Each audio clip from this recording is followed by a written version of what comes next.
Having satisfied myself that you are all now fully sworn in, I beg to move to the next agenda.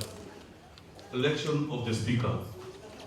Honorable members, pursuant to order number 31 of the County Assembly, standing orders, Her Excellency the Governor of EMBU County notified by Gazette Notice number 1102, dated 14 September 2022, that the first sitting of the County Assembly shall be held in the County Assembly Chambers, EMBU, on Wednesday, 21st September at 9 a.m.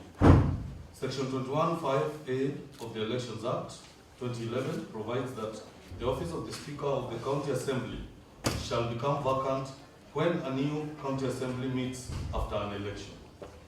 Pursuant to Standing Order number 5.1, I notified the general public of a vacancy in the office of the Speaker of the County Assembly of EMBU by Gazette Notice number 11050, dated 14 September 2022. In the same Gazette Notice, I invited interested persons to make application for the same and subsequently issued nomination forms for the election of the Speaker. Completed application forms were to be returned to me by Monday, 19 September 2022 at 9 a.m. The following 4 persons on various dates collected nomination forms from my offices. 1. Mr. David Mushangi Nyaga of ID number 9284193. 2. Mr. Daniel Joe Kamunda of ID number 220834559. 3. Mr. Daniel Mbongo Muredi of ID number 28996409. And 4. Mr. Josiah Muredi Tiriko of ID number 146767992. At the deadline of returning nomination forms, that is on Monday, 19 September at 9 a.m., only 2 candidates had returned the nomination forms as required, and having fulfilled the requirements, were duly nominated. The said candidates are 1. Josiah Muredi Tiriko of ID number 146767992, and 2. Daniel Joel Kamunda of ID number 22083459.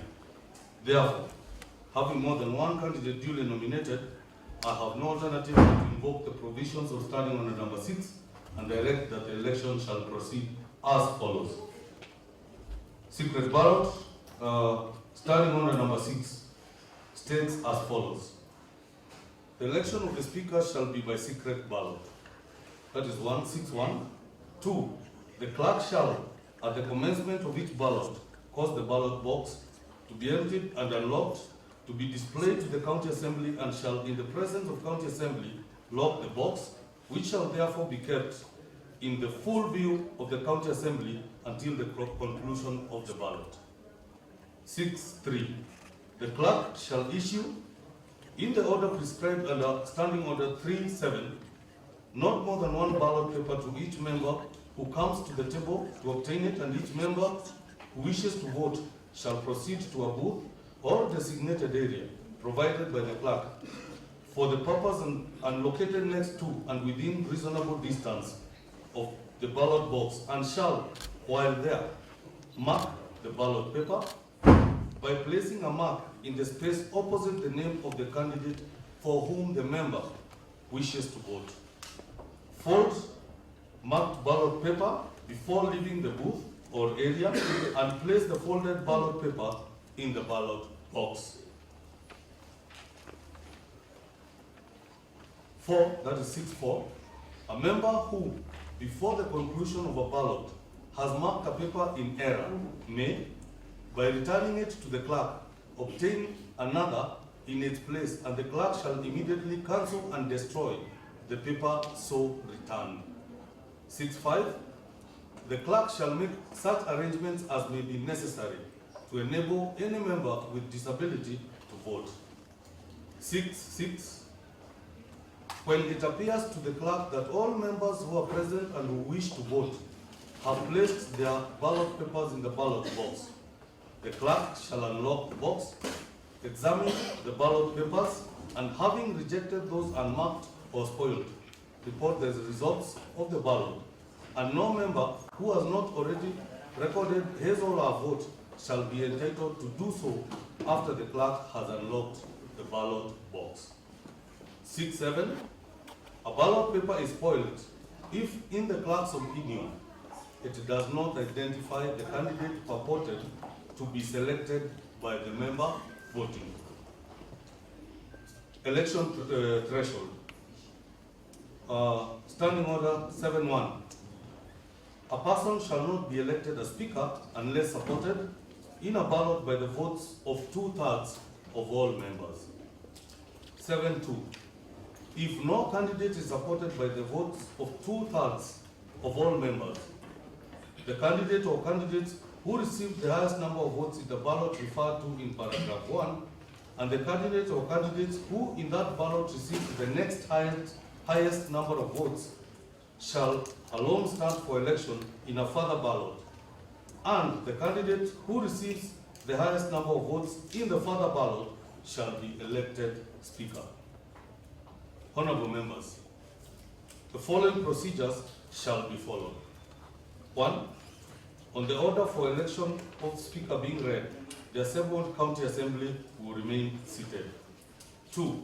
The clerk shall call out the names of members elect in accordance with the order of precedence of members in alphabetical order. 3.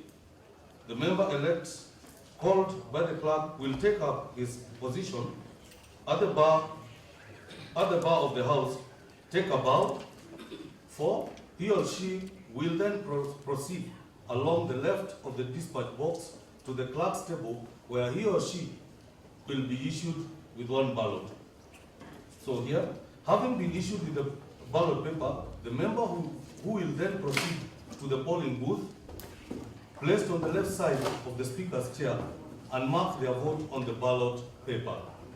The member then folds up the ballot paper to conceal their vote and exits the enclosed polling booth. 6. It is likely that while recording their vote, a member may do so incorrectly. This will lead to the ballot paper being spoiled. In such a case, the member must present this spoiled ballot paper to the clerk, and once the clerk is satisfied by the facts leading to the spoiling of a ballot paper, a member may obtain another ballot paper in place of the one that was originally delivered. The clerk must immediately cancel the spoiled ballot paper. It is important to note, no member will be issued a replacement of a ballot paper more than twice. 7. Having voted, the member will proceed to the clerk's table and place the ballot in the ballot box provided. 8. The member will proceed along the left side of the table and go back to his or her seat. 9.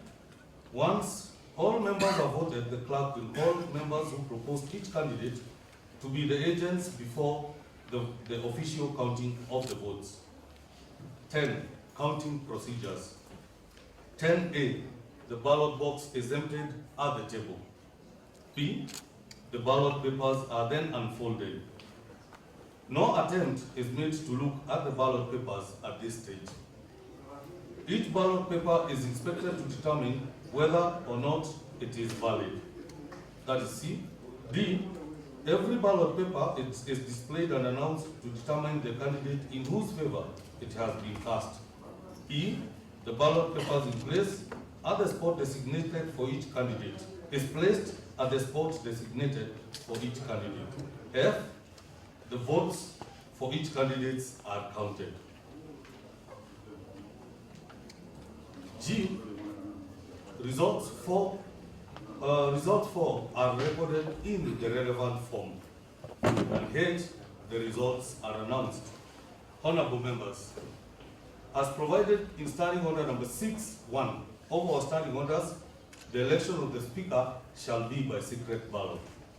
Consequently, I have prepared ballot papers, and the names of the candidates have been entered in the ballot paper. I now direct the Sergeant-at-Arms to display the unlocked ballot box so that honorable members can confirm it is empty.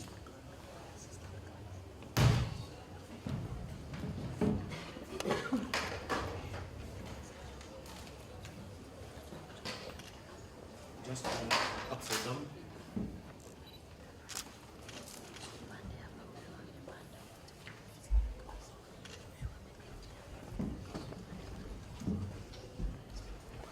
Honorable members, I further direct that the sergeant at arms do lock the ballot box and place it at its designated place.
Very well. Honorable members, when your name is called out, please take up your position at the bar. Proceed to the dispatch box. Obtain one ballot paper.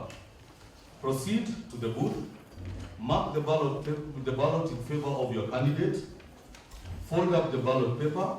Then proceed to the clerk's table and place the ballot in the ballot box provided.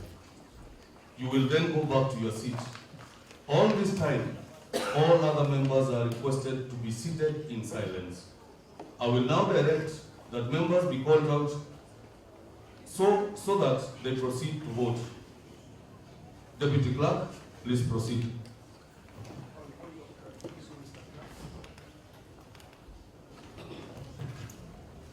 Proceed. Mr. Clerk, we don't have the proposal in the second for the votes. The proposals and seconders, as a matter of clarification, were in the nomination forms.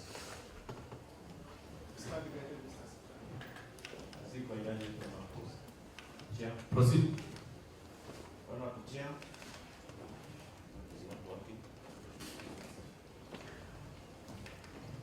You can use. Thank you, Honorable Chair.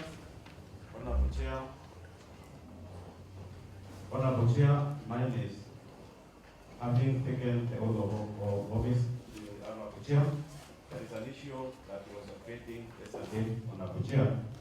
Now that the same issue has defeated on today's newspaper. On a point of order, Mr. Speaker. That's why, Honorable Chair. Hold, please. On a point of order, Honorable Chair. Honorable members, please get seated. I direct that you please get seated.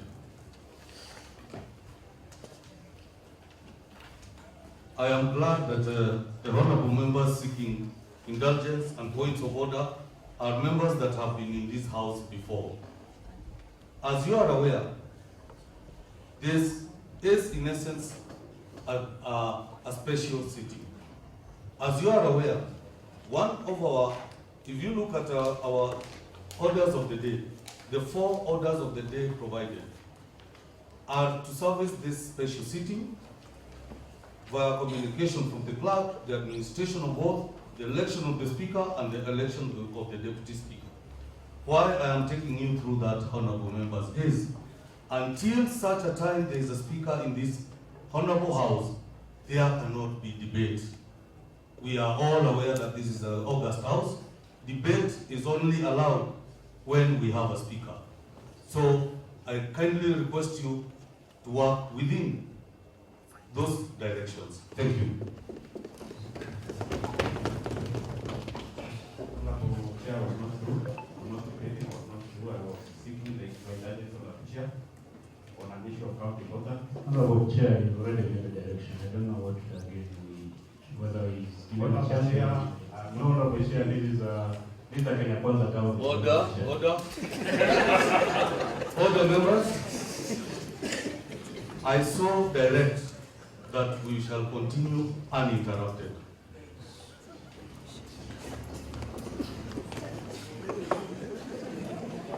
Deputy Clerk, please proceed.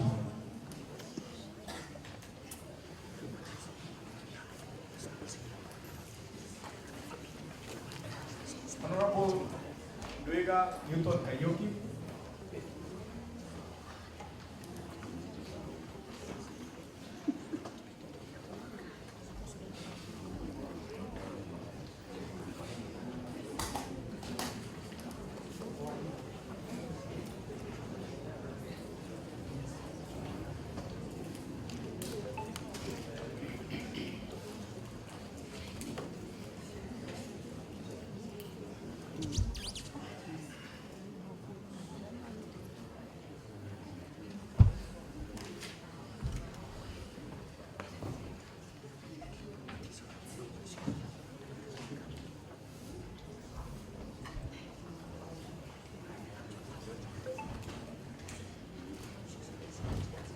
I think Deputy Clerk, you can be calling the next so that they stand at the bar.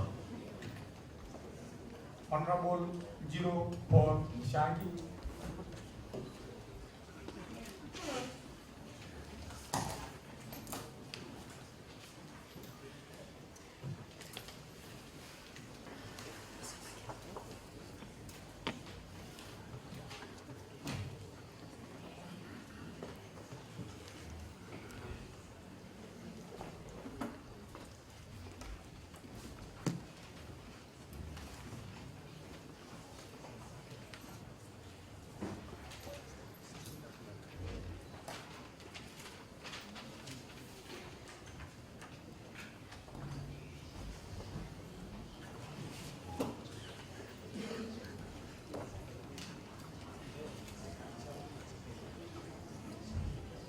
Honorable Kafunguo Agnes Wanjiru.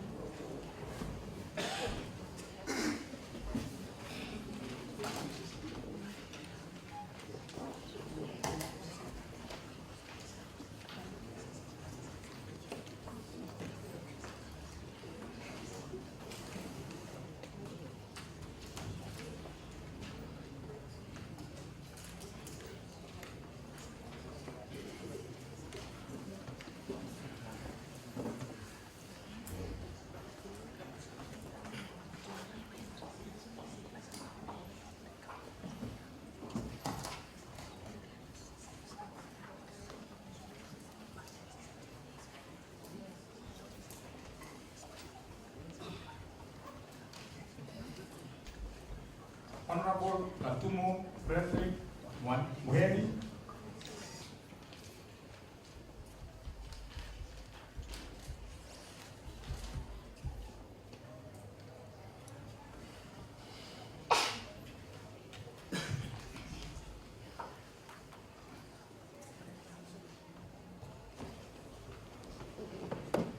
Very well. Honorable members, it appears to me that all members present and who wished to vote have placed their ballot papers in the ballot box. Is that the case? Thank you.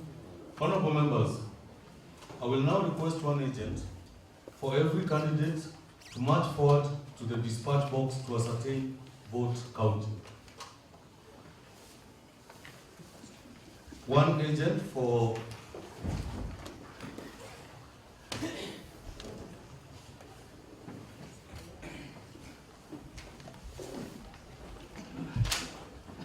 thank you.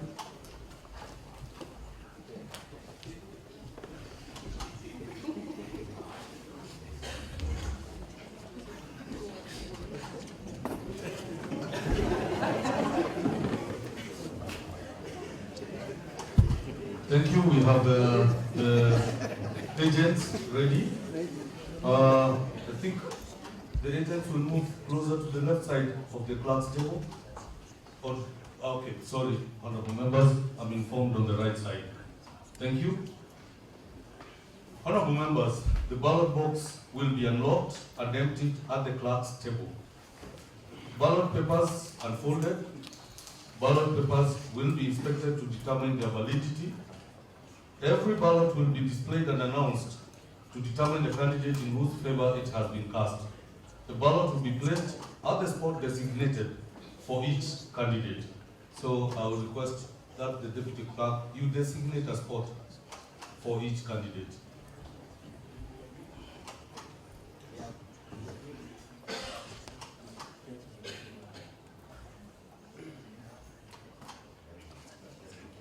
Very well. The vote for each candidate will be counted thereafter. The results shall be recorded in the relevant form and signed by the agents, and the results shall be announced thereafter. Thank you. Please proceed.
Proceed, unfold, and lump them together.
Can we start the counting? Validity. Proceed.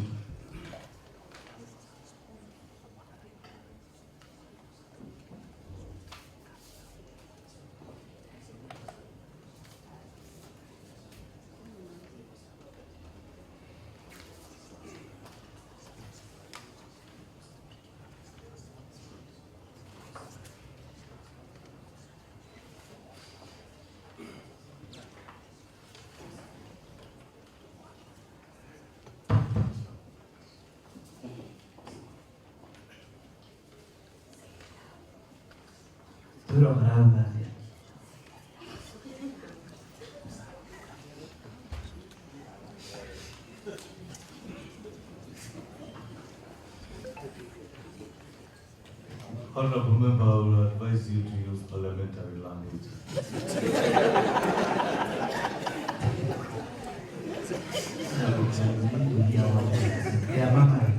Honorable Members, what is going on right now is validation of the votes. The vote counting has not started.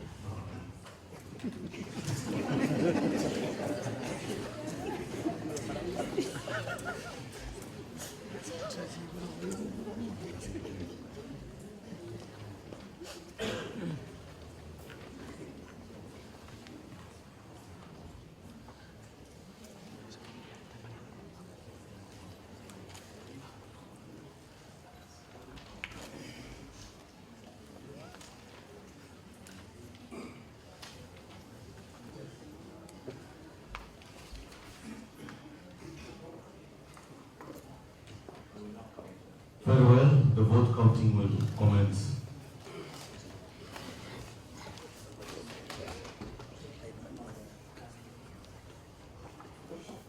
Okay, the Deputy Clerk will confirm the number of votes cast.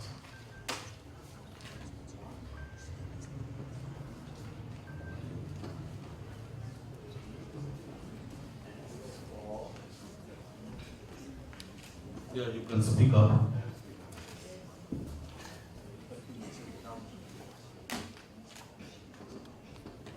So 1, 2, 3, 4, 5, 6, 7, 8, 9, 10, 11, 12, 13, 14, 15, 16,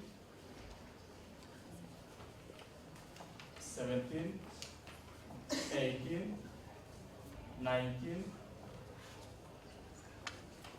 20, 21, 22, 23, 24, 25, 26, 27, 28, 29, 30. Very well. Proceed.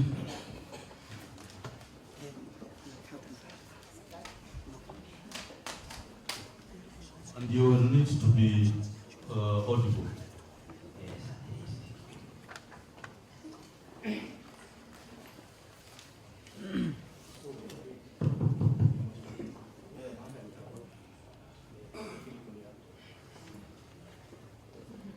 Josiah Muridi Trico.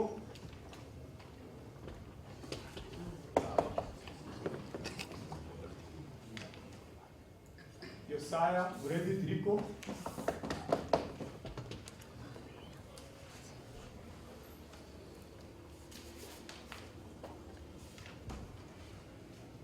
Josiah Muridi Trico.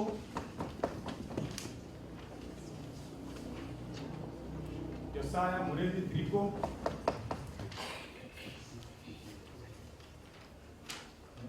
Josiah Muridi Trico. Josiah Muridi Trico.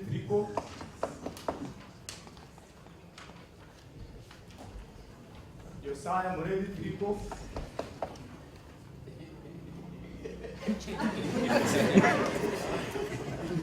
Josiah Muridi Trico.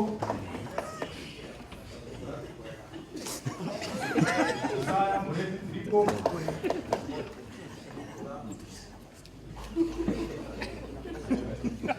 Josiah Muridi Trico.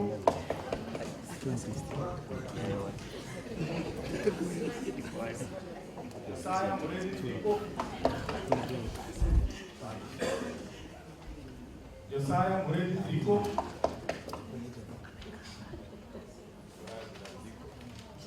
Josiah Muridi Trico.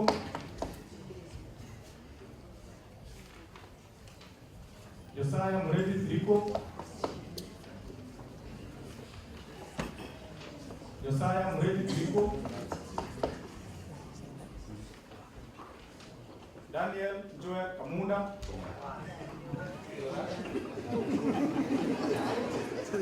Josiah Josiah Muredi Triko,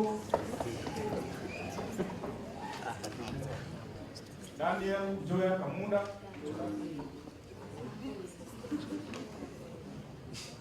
Daniel Joel Kamunda,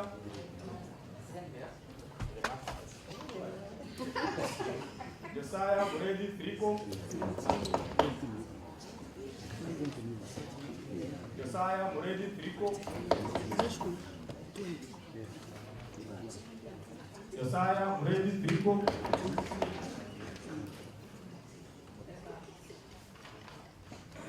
Josiah Muredi Triko,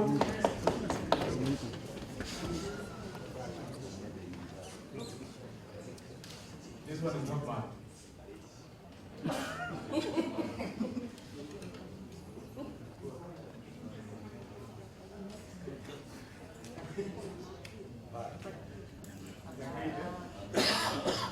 Show us.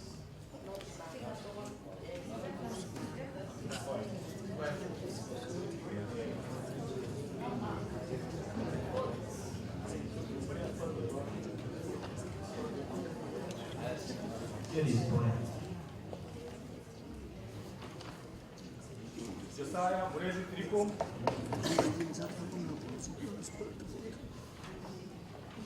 Josiah Muredi Triko, Josiah Muredi Triko,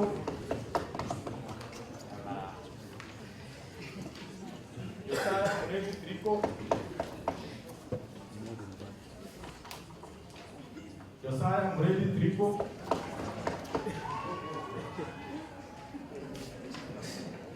Josiah Muredi Triko.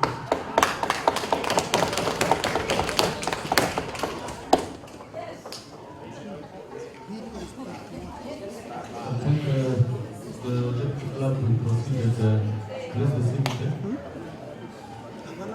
That is after counting now then. Ballot per candidate and filling the forms thereafter. Proceed.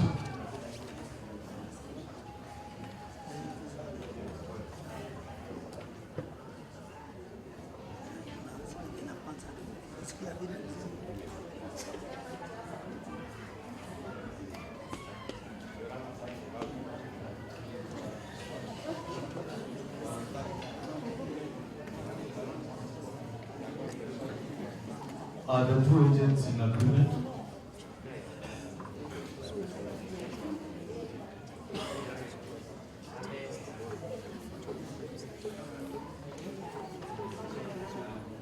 So rejected votes?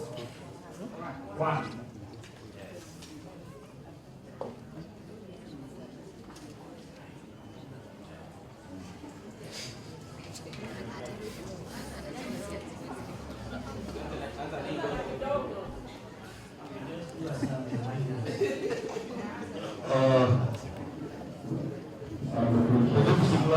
Deputy Clerk, I think I will advise that you use the alphabetic order of the two candidates.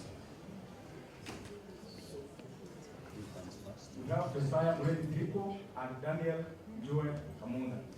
So, Daniel, it is. Daniel. So Daniel Kamu, we are counting for Daniel. Eh? 1, 2, 3.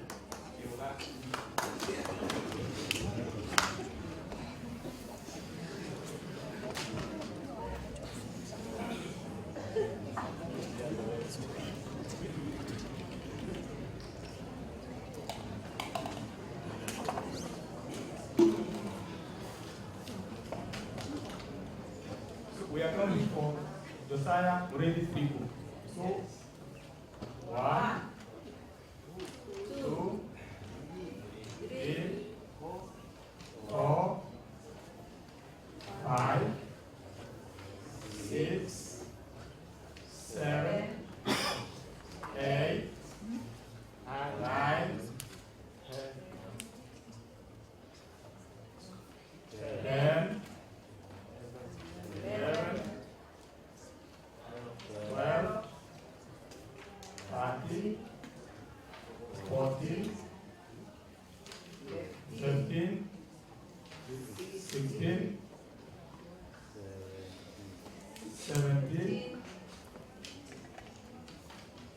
18, 19, 20, 21. Honorable, just hold. As per the request of the agent, kindly the rest of us will remain silent as the deputy clerk counts. Thank you. Proceed.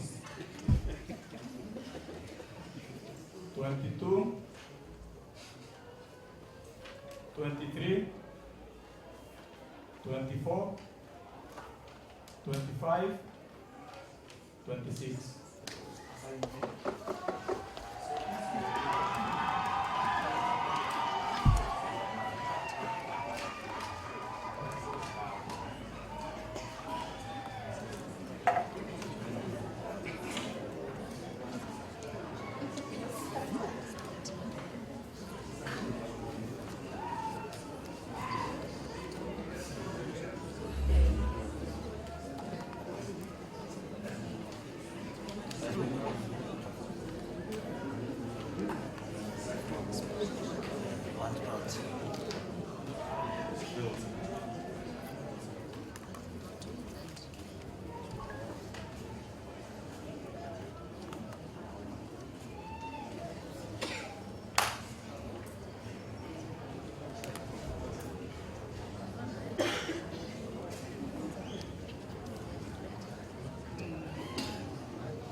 Identify people.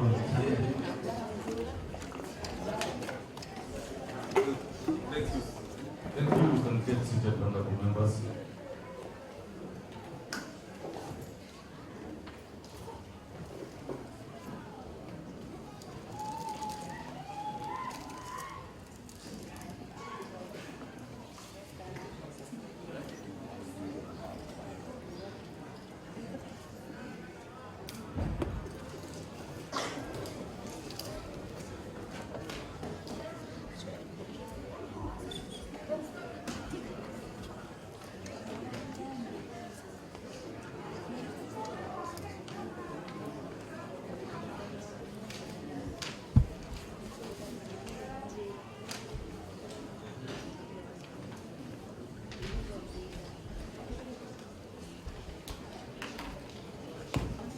Honorable members, in accordance with the powers granted to me by the Standing Orders and Elections Act 2011, I do now declare Mr. Thank you. I'm told I need to announce before declaring. The results are as follows. Total number of votes cast, 30. Total number of rejected ballot papers, 1. Total number of valid votes cast, 29. The results for the candidates: Josiah Derico, 26 votes. Daniel Joy Kamunda, 3 votes. Honorable members, this therefore satisfies that the candidate with the majority votes has also attained the requisite 2/3. We therefore will not have a rerun. Thank you. Honorable members, in accordance with the powers granted to me by the Standing Orders and the Elections Act 2011, I do now declare Mr. Josiah Dirico to have been duly elected as the Speaker of the County Assembly and do hereby direct Sergeant at Arms of the County Assembly of Embu to hereby find, bring, Sergeant at Arms to search, find, and bring the said Josiah Dirico to the chamber immediately. I will also request the proposer, Honorable Swale Ibrahim, and the seconder, Honorable Peter Moregi, to meet the same person at the bar and escort him to the chair. Thank you.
May I report to you that I've searched, found, and now avail one Honorable Josiah Dirico, the Speaker-elect, to you as ordered.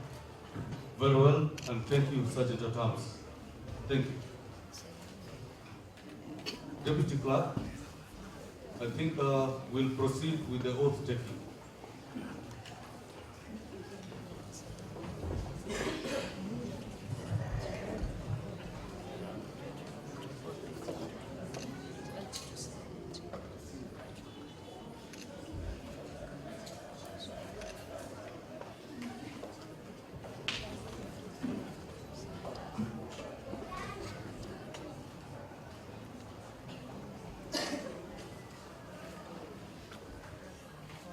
I, Josiah Dirico, having been elected as Speaker of the County Assembly of Embu,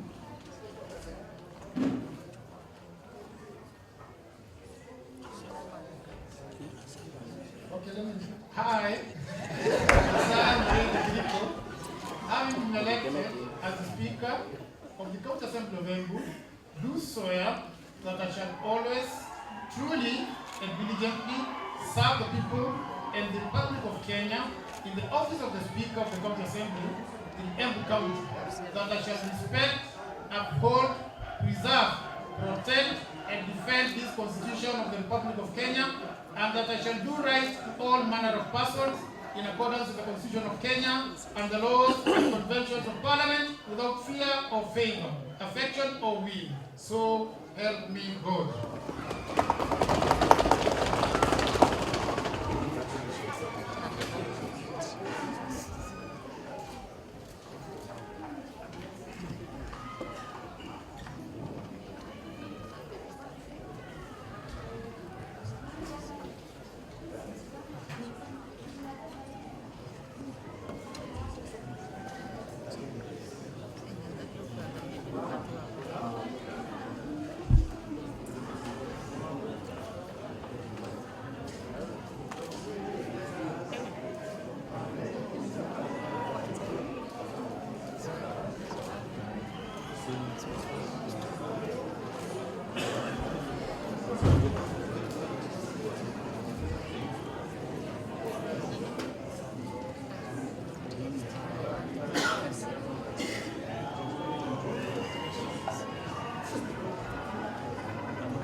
So, honorable members, having satisfied ourselves that we've carried out the procedures of the day to this level, I now suspend this sitting for 15 minutes, and as we walk out, honorable members, you will be upstanding as we walk out. Then we'll be back in 15 minutes with our new speaker. Thank you.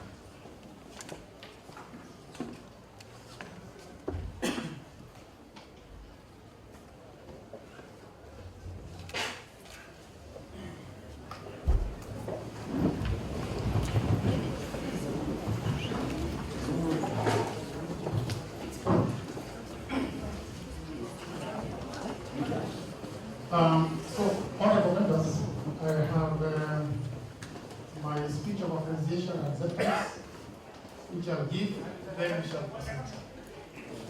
Honorable members, I am deeply grateful and feel extremely honored by the confidence exuded by the members of the County Assembly of EMBU in giving me a rare but very honorable opportunity of serving them and this Honorable House as the Speaker of the Third Assembly and for a second term. Honorable members, I start by congratulating each one of you for having been elected and making it to this Honorable House. It was not easy, competition was high, but you made it. Welcome all. May I also thank the Almighty God for granting me this opportunity and answering to my prayers as I get elected as the Honorable Speaker, and I commit to serve you just like it is in the words of Philippians chapter 2, verse 3 to 4, and I quote, "Let nothing be done through selfish ambition or conceit, but in lowliness of mind, let each esteem others better than himself. Let each of you look out, not only for his own interests, but also for the interests of others." In a very special way, let me thank the Governor, Her Excellency Susie Barira, for her declaration and support to me. This commenced on the 26th of May this year, when she declared her choice that she would work with me as a speaker once she got elected as a governor. Special thanks go to my office team and support system, championed by Harrison as captain, my family, starting with my wife and children, my parents and siblings, for the support and motivation.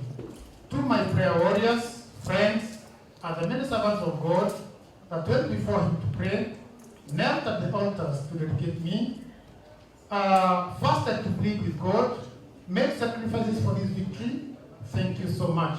May you all be blessed. We shall continue this partnership for the entire journey. Once more to all the honorable members that have voted me, thank you so much. You have fulfilled the will of God. Honorable members, we have embarked on a journey which will not be rosy. We have our entry full, starting with the ward demands, a very expectant electorate, fulfillment of pledges and promises, demand for solutions to the many problems facing this county, the many legislative gaps that require to be filled, our oversight role, and excellent representation of our people. I promise to work with you, lead you throughout this journey as a humble servant, with my guiding principle being working with 2027 in mind. I promise to serve you with passion, dedication, fairness, and impartiality. Honorable members, this house is now blessed with the honorable members of good experience, vast knowledge, and just at a glance I can tell, business shall not be as usual. I take special cognizance of two members who have now entered the distinguished list of service in the House for serving a third consecutive term. The Honorable Paul Mushangi Jiro and the Honorable Newton Kariuki Ruega. Congratulations.